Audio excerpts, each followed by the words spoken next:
国际新闻来看，菲律宾甲越南这礼拜五会伫马尼拉湾举行史上头一届的联合海岸防卫演习。因为这两个国家伫南海部分海域有主权的争议，慢慢甲中国海警发生冲突。这届透过演习，菲律宾佮越南暂时先把领土的争议放一边，做回来应付中国引起海上紧张的局势。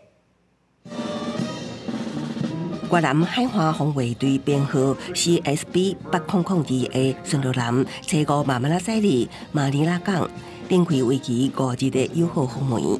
也会参加车到菲越两国海防队史上头一摆联合演习。越南海防代表指出，这摆访问有重大政治意义，是加强兩國互利合作關係方式之一。Tôi tin tưởng rằng đây là cơ hội tốt để cán bộ, nhân viên lực lượng cảnh sát biển Việt Nam và các cán bộ, nhân viên lực lượng bảo vệ bờ biển Philippines giao lưu, học hỏi về các mặt công tác trong quá trình thực hiện nhiệm vụ, đặc biệt là nhiệm vụ thực thi pháp luật trên biển.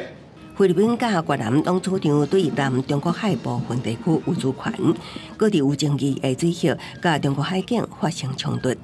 菲國總統小馬可斯今年1月出訪越南期間簽署協議，就此加強菲越兩國海防合作，以防止發生真歹控制意外。 菲律賓海岸防衛隊表示，菲國83公尺長的近海巡邏艦錫蘭號車到會甲越南軍艦共同演習，重點是搜救防火甲防暴任務。Well, mahalaga ito pagka we're building a partnership at pinapakita natin na pwede palang magkasundo yung dalawang bansa na mayroong problema tungkol doon sa West Philippine Sea. Pero pwedeng template tayo ng pagbibuild ng